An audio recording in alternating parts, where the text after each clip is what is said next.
안녕하세요. 여러분에게 자기계발, 재테크 관련 전문 책들을 직접 읽고서 가장 핵심적이고 가장 좋은 부분들을 간추려서 요약해서 읽어드리고 있는 책 읽어주는 고릴라 책읽고입니다.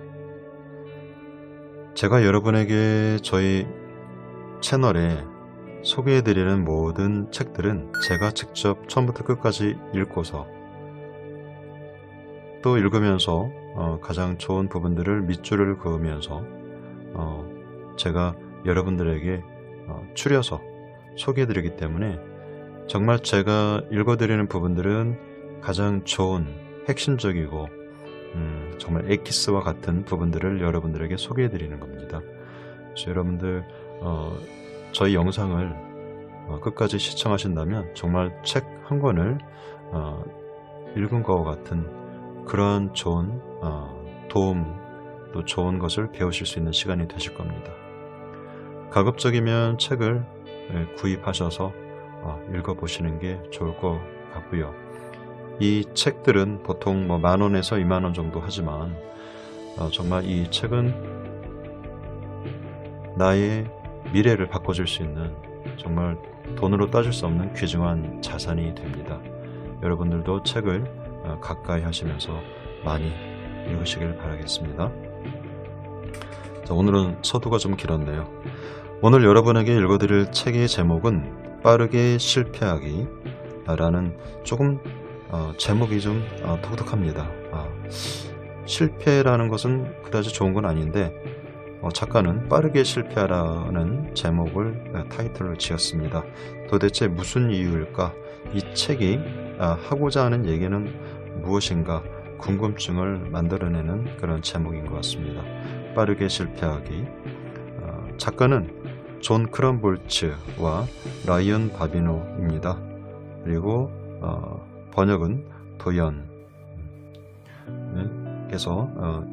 옮겨주셨고요. 출판사는 소노 폭스입니다. 이 두 분의 작가들은요, 진로 상담 분야에서 아주 미국에서 최고 권위자로 알려진 분들이고요. 스탠퍼드 대학교에서 이렇게 강의를 하고 있으면서 이런 인생 성장 프로젝트를 진행하면서 이 조사한 것들을 자료로 해서 이 책을 지었습니다. 자, 그러면은 한번 이 책이 어떤 내용을 갖고 있는지 제가 읽어드리겠습니다. 구독, 좋아요, 알림 설정 해주시면 고맙겠습니다. 그 문제만 해결되면 사람들은 바쁘다거나 준비가 덜 됐다는 이유로 그 일을 시작할 수 없다고 합리화한다. 몇 가지 문제가 해결될 때까지 기다리며 시작을 미룬 것이다. 어느 날 상담실로 어깨를 축 늘어뜨린 학생이 찾아왔다. 그는 심각한 표정으로 이렇게 물었다. 선생님, 제가 진심으로 원하는 일, 저에게 가장 잘 맞는 일은 무엇일까요? 만약 그 일을 찾게 되면 저는 가장 먼저 무엇을 해야 할까요? 그는 스탠퍼드대에서 경영학을 전공하는 에릭이라는 학생이었다. 대학을 졸업하면 입사 가능한 직장이 여러 개 정해져 있는 전도 유망한 청년이었다. 그럼 그가 도대체 무엇 때문에 고민에 빠져 있는 걸까? 부모님은 제게 꿈도 좋지만 현실은 냉혹하다는 사실을 자주 일깨워 주셨어요.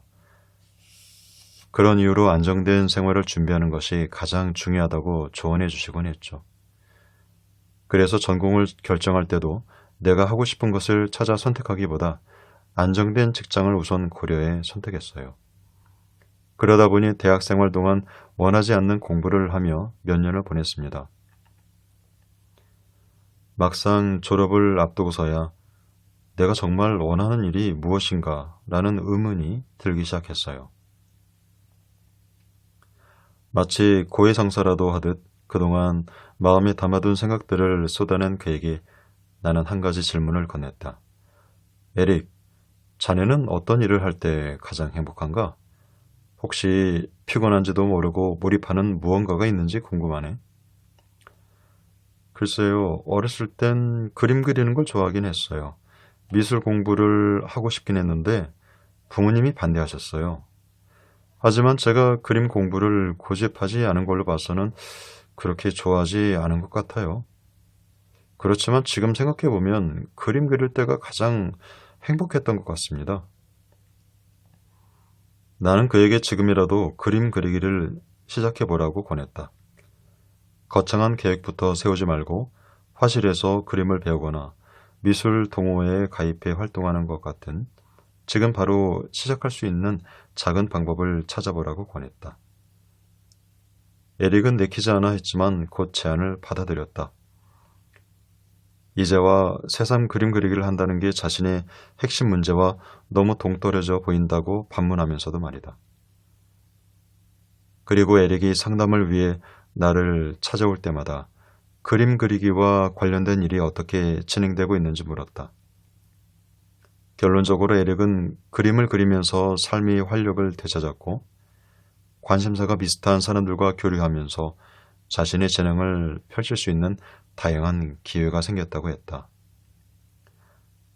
어느새 에릭은 원래의 전도 유명한 청년이 되어 어쩌면 진로를 바꾸게 될지 모르는 또 다른 새로운 꿈을 향해 작은 행동들을 차곡차곡 쌓아가고 있었다.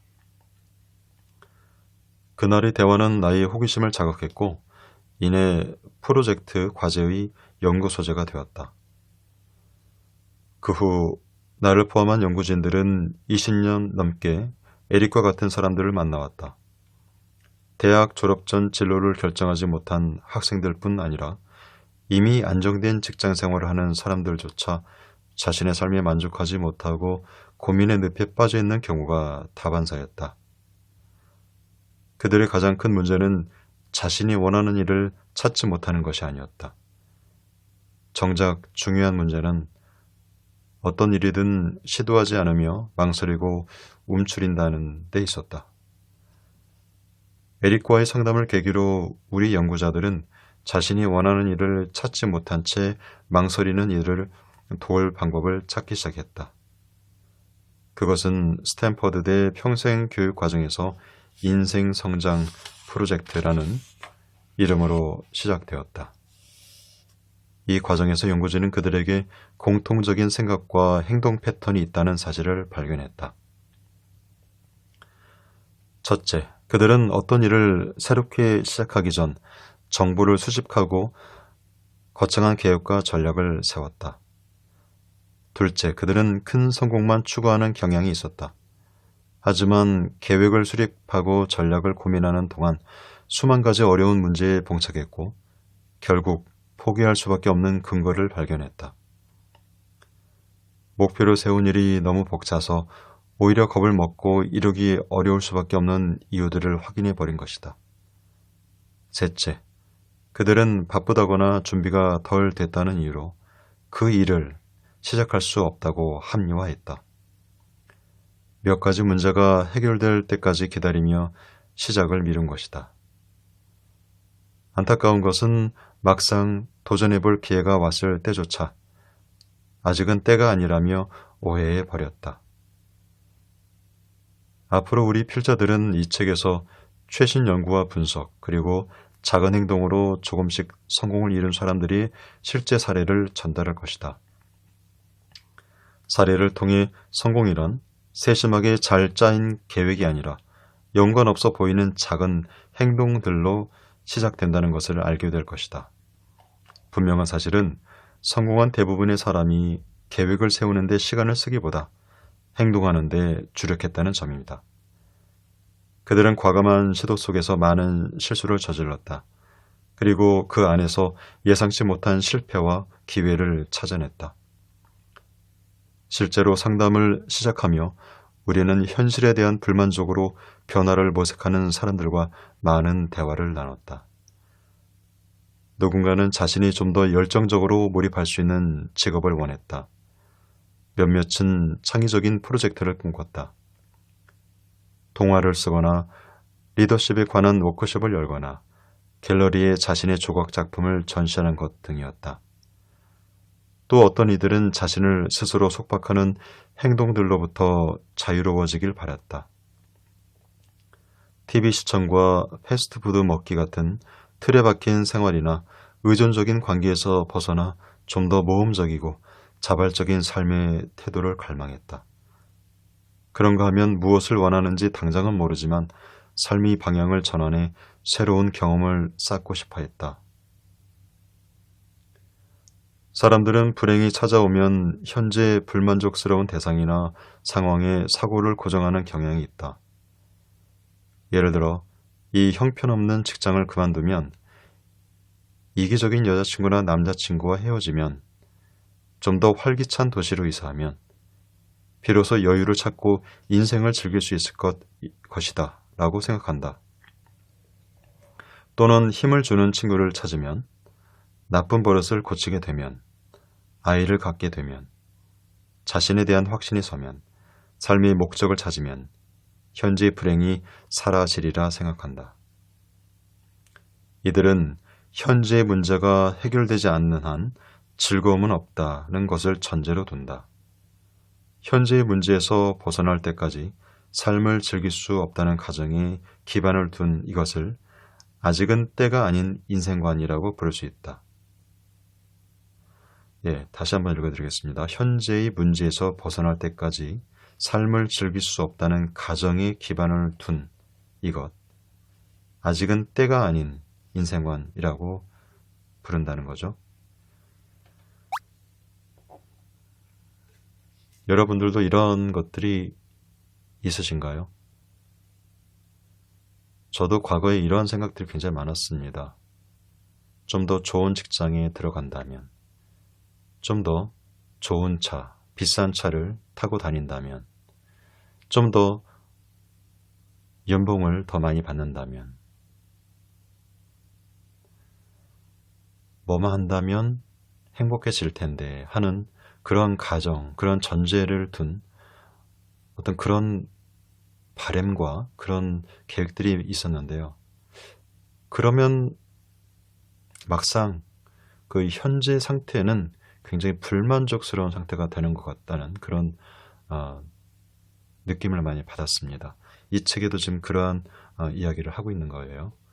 여러분들도 그러한 생각 혹시 그런 것들이 있는지 한번 곰곰이 생각해 보시면 좋겠습니다. 이러한 견해는 큰 변화를 맞이할 준비가 되기 전에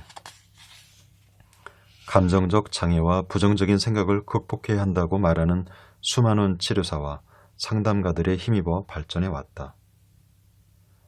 다음은 이런 아직은 때가 아닌으로 표현되는 삶의 태도를 나열한 것이다. 이 중 익숙한 것은 없는지 찾아보기 바란다. 이런 경우가 되면 나는 곧바로 시작할 수 있다. 여기 예시들이 많이 있는데요. 이 예시들을 들으실 때 정말 나도 이런 생각을 했었는지 한번 생각해 보시기 바랍니다. 앞으로 경기가 좋아지면, 특별한 영감을 받으면, 누군가 내가 무엇을 해야 옳은 것인지 알려주면, 저축을 좀 더 하면, 아이들이 대학을 가면, 생활이 좀 나아지면, 살을 좀 빼고 나면, 내가 도움을 받을 수 있는 인간관계가 형성되면,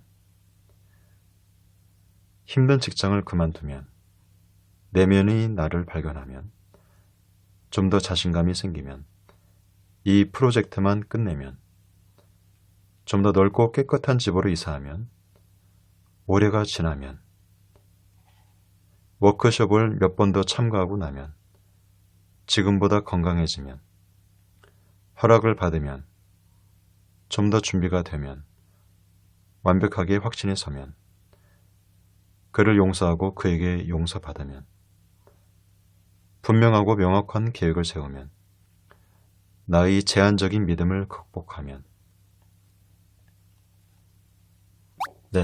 이 부분을 읽다가 생각난 것들이 또 있는데요. 이 시험을 끝나면, 좀 더 넓은 집으로 이사 가면, 나에게 정말 좋은 사람이 생기면, 나에게 좋은 멘토가 생긴다면, 이런다면 정말 행복해질 텐데, 이런다면 정말 더 내가 즐겁게 살 수 있을 텐데, 이런 생각들을 많이 하면서 사는 것 같습니다.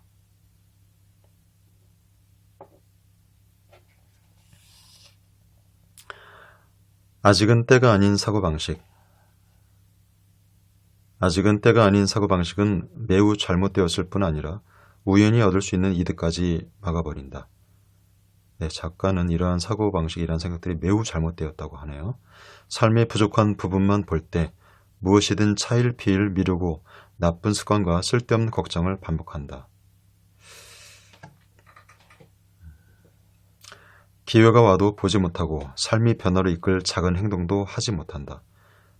네, 굉장히 생각을 많이 하게 해주는 그런 글들입니다.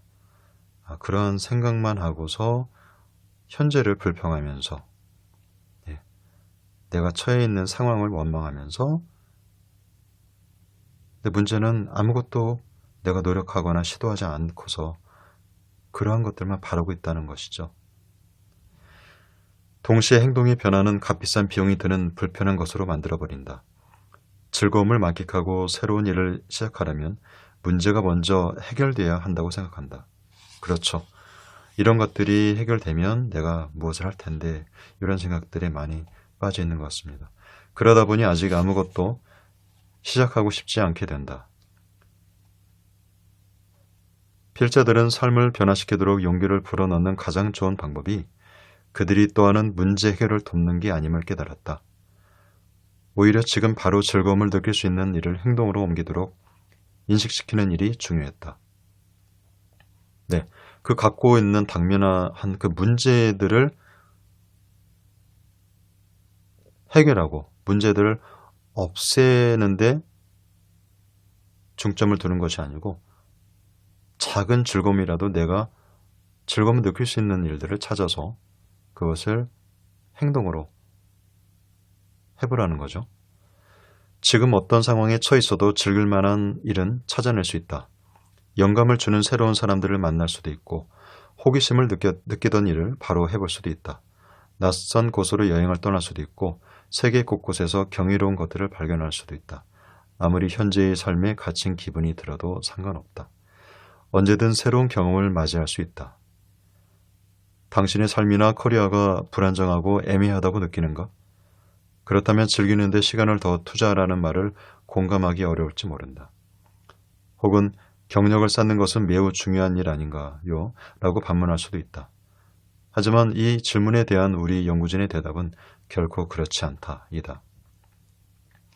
물론 스트레스로 녹초가 된 상태이거나 불행하다면 인생의 즐거움을 찾고 싶은 기분조차 들지 않을 것이다.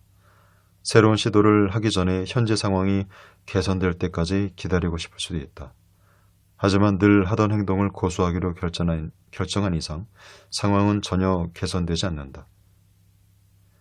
설령 생각했던 문제가 해결돼도 이내 다른 문제가 나타나 삶을 어렵게 만들 것이다. 해답은 단순하다.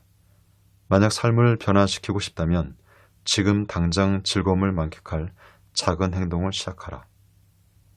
네, 작가가 이 책에서 하고자 하는 핵심적인 이야기, 말이 지금 여기 나와 있습니다. 지금 당장 즐거움을 만끽할 작은 행동을 당장에 시작하라. 즐거움이 있는 곳을 찾으세요. 그러면 즐거움이 고통마저 녹여내릴 테니까요. 조지프 캠벨, 미국 신화학자 및 작가. 생각해보라. 실수를 한다고 죽지는 않는다. 틀린 말을 하거나 어설픈 아이디어를 따라한다고 해도 마찬가지다. 오히려 실패를 피하려는 삶이 당신을 구속한다. 알고 있는가? 당신이 버킷리스트를 만들고 5년, 3년, 1년 계획을 세우고 수없이 많은 실천거리에 질려 있을 때 성공하는 사람들은 매우 작은 행동을 시작한다는 것을 말이다.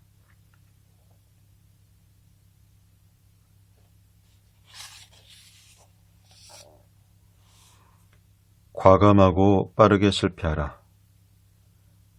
성공하는 사람들을 빠르게 실패하는 것을 두려워하지 않는다. 최대한 빨리 실패를 없애버릴 수 있는 가장 좋은 방법이기 때문이다. 테드 올랜드와 데이비드 웨일런의 저서 예술과 두려움에 실린 어느 도자기 공예 선생님이 실험 이야기를 살펴보자. 강사는 반 학생들을 두 그룹으로 나누고 채점 기준을 설명했다. 채점 기준은 간단합니다. 도자기 50개를 만든 학생은 A를, 40개를 만든 학생은 B를 받게 될 것입니다. 그리고 또 다른 그룹의 학생들에게는 한 학기 동안 만든 작품 중에 최고로 잘 만든 작품 한 점만으로 점수를 받게 될 것입니다. 라고 설명했다. 한 그룹은 양으로만, 또 다른 그룹은 작품의 질로만 평가한다는 것이다. 드디어 한 학기가 끝났다. 그리고 실험을 주도한 강사는 매우 흥미로운 사실을 발견했다. 미적, 기술적, 섬세한 면에서 최고의 작품을 제출한 학생들이 모두 양중심 그룹에 속해 있다는 것이었다. 양중심 그룹에 속한 학생들은 더 많은 작품을 제출하려고 도자기를 수도 없이 빚었다. 그러는 동안 어느새 흙을 다루는 일 자체에 점점 능숙해져 갔다. 한 점 한 점 빚어가며 실수를 통해 많은 것을 배운 것이다. 반면 작품의 질 중심 그룹의 학생들은 이와 대조적이었다. 완벽하고 정교하게 빚은 도자기 한 점을 제출하기 위해 세밀한 계획을 세웠고 결국 대부분의 학생이 학기가 끝날 때까지 몇 점도 완성하지 못했다. 연습이 턱없이 부족했기 때문에 실력도 나아지지 않았다. 필자는 해당 실험의 예를 무척 좋아한다. 이 실험의 중요한 원칙이 담겨 있기 때문이다. 성공하는 이들의 절대 원칙, 바로 재빨리 행동에 뛰어들기를 설명하기 쉽기 때문이다. 그들은 실수나 실패를 피할 방법을 찾는데 많은 시간을 쓰지 않는다. 오히려 능력과 지식의 한계를 드러낼 기회를 열심히 찾아다닌다. 이 행동은 그들을 무엇이든 재빨리 배우게 만든다. 그리고 미숙한 준비야말로 성장을 위한 최적의 조건임을 깨닫게 한다. 반대로 실패하는 사람의 공통점은 준비가 덜 된 것을 시작하지 않아야 할 신호로 여긴다. 그러니까 이 말은 무슨 말이냐면 준비가 완벽히 돼야지 시작할 수 있다고 믿는 것이죠. 그리고 계획을 새롭게 바꿔볼 궁리를 한다. 점점 더 많은 시간을 준비와 계획에 쏟아붓는 것이다. 곰곰이 돌이켜보자 최근에 자부심을 느낀 때는 언제인가? 그 성취를 이뤄가면서 어떤 기분이 들었는가? 능력 바뀐데도 낑낑대며 일을 해야 했거나 중간 과정이 실수투성이는 아니었는지 생각해보라. 당신이 대부분의 사람들과 비슷하다면 당신이 가장 많이 성장하고 큰 성취를 한 때는 실수와 실패가 가장 많고 큰 장애물을 극복했을 때일 것이다. 이제부터 당신이 갖고 있던 실패에 대한 생각이 완전히 뒤바뀔지 모른다. 앞으로 이어지는 장에서 지금까지 배워왔던 것 전체를 의심하게 될 수도 있다. 그것은 철저한 계획을 세우는 일과 실패에 대한 새로운 패러다임이기 때문이다. 우리 필자들은 실수와 실패를 의도적으로 사용하여 학습을 가속화하고 새로운 기회를 창출할 수 있도록 돕는 쉬운 몇 가지 방법을 소개할 것이다. 그리고 시종일관 당신에게 요구할 것이다. 가능한 한 좀 더 빨리, 그리고 자주 실패하세요 라고 말이다. 당당한 초보자. 생각해보라. 실수를 한다고 죽진 않는다. 틀린 말을 하거나 어설픈 아이디어를 따라한다고 해도 마찬가지다. 오히려 실패를 피하려는 삶이 당신을 구속한다. 새로운 경험과 성장에 대한 기회를 차단해버리기 때문이다. 실패에 대한 두려움에는 잔인한 아이러니가 있다. 실패를 피하려는 것이 오히려 실패의 확실한 원인이 된다는 점이다. 실패를 피하려는 것이 오히려 실패의 확실한 원인이 된다는 점이다. 굉장히 되새겨 볼 만한 문장이네요. 실패에 대한 두려움은 다양한 모습으로 변장해 나타난다. 게으름, 남이 성공에 대한 질투, 주의력 결핍, 우유부단함, 의심 등이다. 사람들은 자신의 능력이나 재능이 의심되면 잘하는 것만 하려는 경향을 보인다. 능력을 인정받기 위해서다. 자신의 전문성이나 능력에 의구심을 던질 만한 행동은 절대 하지 않는다. 시도하기 전에 내가 정말 잘할 수 있는 일인가? 내가 똑똑하고 능력이 있으며 성공할 만하다는 걸 만방에 알릴 수 있을까? 라고 자신에게 물어보는 것이다. 만약 지능이나 재능 또는 가치를 측정하기 위해서만 일을 한다면 지나치게 가혹한 태도가 당신을 제한할 것이다. 행동 하나하나를 자신이 능력자인지 아닌지 가늠하는 기준으로 선택하기 때문이다. 하지만 초보자의 마음으로 임하면 선택 가능한 행동은 무궁무진하게 많다. 새로운 것을 배우거나 친구를 사귈 수도 있고 자신이 몰랐던 호기심을 발견할 수도 있다. 아니면 그저 순간의 기쁨을 만끽하는 그 자체도 의미 있다. 지금 뭔가 새로운 일에 도전한다면 일단 즐기고 그 결과를 지켜보라. 결국 배울 가치가 있는 긍정적인 결과가 기다릴 것이다. 빨리 실패하기 접근 방식에 대한 일반적인 경험 법칙은 언제나 테이블에 더 많은 옵션을 남겨두는 방식으로 행동해야 한다. 당신의 삶에 놀라운 일이 벌어지고 행운이 활짝 열려있기를 바랄 것이다. 호기심은 많은 초보자가 되는 것을 두려워하지 않음으로써 배우고 성장할 수 있는 최적의 마음 상태와 예상치 못한 기회와 경험을 만끽할 수 있다. 이처럼 경쟁력보다는 배움에 초점을 두는 것이 이점이 심리학자 캐롤 드웩의 연구 결과에 명백히 드러난다. 그녀의 연구를 살펴보자. 캐롤 드웩은 초등학교 5학년 400명에게 쉬운 문항으로 구성된 시험을 풀도록 했다. 그 다음 학생들을 두 개의 조로 나눴다. 첫 번째 조의 학생들은 그들의 지능에 대한 칭찬을 들었다. 예를 들어, 어머나, 거의 다 맞췄구나.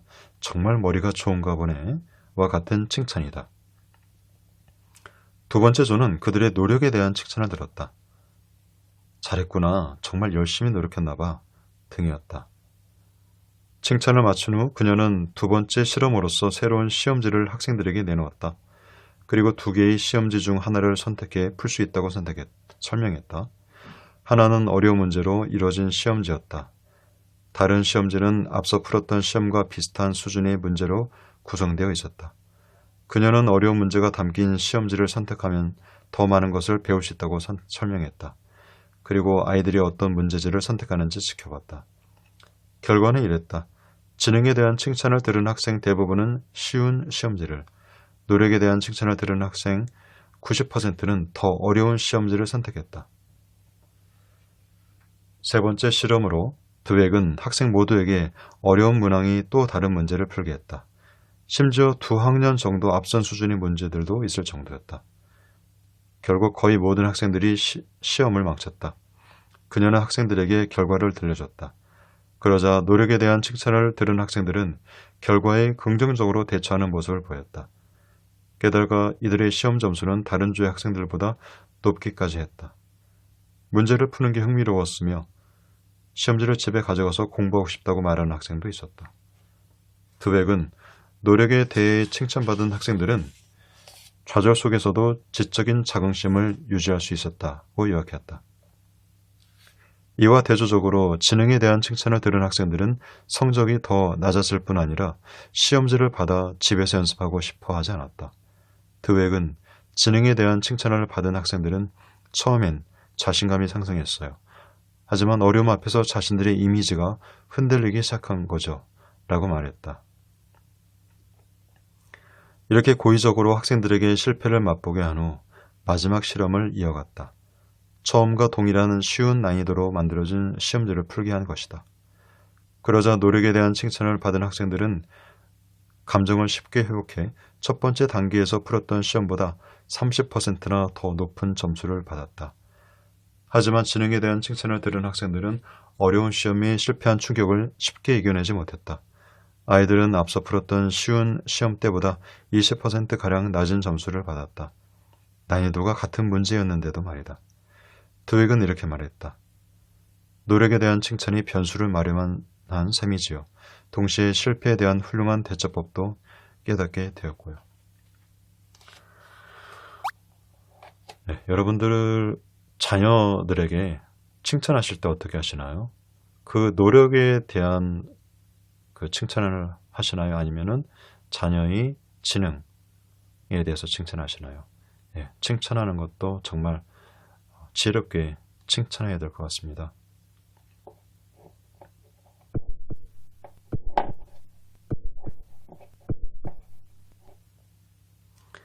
드웩의 연구가 주는 교훈은 이것이다. 당신의 주된 관심사가 당신이 얼마나 똑똑하고 유능한지 증명하는 것에 있다면 스스로의 경쟁력에 위협이 될 만한 행동은 꺼리게 된다. 또 새로운 일에 도전해도 그 실적은 저조할 가능성이 높다. 하지만 도전을 배움과 성장의 기회로 삼는다면 얘기는 달라진다. 일을 하는 동안 그 자체를 즐기고 경험으로부터 많은 것을 배우려고 된다. 결국 확신이 없는 것을 시도할 때 초보자의 마음가짐으로 활동에 접근한다면 상황을 유연하게 받아들이며 앞으로 나아가게 만든다. 실패하면 실망할지도 모른다. 그러나 시도하지 않는 것은 불행한 삶이다. 비버리 실즈 성악가. 큰 목표를 위해 무작정 달리는 것의 부작용은 이 책에서 전하려는 핵심 메시지다. 지나친 목표 설정으로 자신을 스스로 속박하지 말라. 학위를 따거나 훌륭한 작가가 되거나 100만 달러를 벌거나 꿈에 그리던 집을 장만하거나 회사 매출을 2배로 늘리는 것은 분명 큰 성공이다. 그러나 미래에 이루고 싶은 큰 성공에만 사로잡히면 동기를 자극하는 매일매일의 즐거움과 성취를 무시해버리는 셈이 된다. 다른 가능성을 보지 못하는 편협한 길에 갇히는 것과 같다. 안타깝게도 많은 사람은 자신이 진정으로 원하지 않는 미래의 목표를 위해 하루하루를 허덕이며 보낸다. 신화학자 조지프 캠벨의 말을 돌이켜보자. 그는 많은 사람이 겪는 위기에 대해 이렇게 말했다. 위기란 사다리 꼭대기까지 올라갔을 때 그 사다리가 잘못된 벽에 세워져 있었음을 깨닫는 것입니다. 늦기 시작한 사람은 조급해지고 서두르다 자신이 감당할 수 없는 목표를 세우곤 한다. 물론 거대한 꿈도 좋다. 그러나 작은 목표를 하나씩 달성해보는 것이 더 중요하다. 오늘 할 일을 정하고 그만큼만 달성해보는 것이다. 만약 시간이 남는다면 다음날 해야 할 일을 조금씩 당겨서 하면 된다. 이런 생활을 꾸준히 반복하다 보면 자신감이 생기고 자신감이 생기면 열정은 자연스럽게 따라온다. 만약 스필버그가 거대한 꿈만 쫓았다면 처음부터 영화 감독으로 멋지게 데뷔하기 위해 서둘렀을지 모른다. 그러나 그는 영화에 대한 지식과 정보를 얻고 인맥을 쌓기 위해 유니버설 스튜디오를 출입하는 작은 일부터 시작했다. 네, 스티븐 스필버그 하면은 주라기 공원으로 일약 정말 유명한 영화 감독이 되었죠. 이 스티븐 스필버그가 20대 그 청년 시절, 무명 감독 시절 때 그 에피소드가 굉장히 유명합니다. 그 헐리우드의 유니버설 스튜디오를 이름 없는, 사실 그냥 아직 감독도 되지 않은 그 상태에서 마치 감독인 것처럼 가장하고 그런 행세를 하면서 그곳을 출입했다고 합니다. 그래서 당시에 그 경비원들이 스필버그를 진짜 감독인 줄 알고서 출입을 허용했다고 합니다. 다가올 수천 단계에 대해 걱정하기보다 눈앞이 다음 단계로 발을 내딛는 사람이 되고 싶습니다. 테오도르 루즈벨트, 미국의 26대 대통령.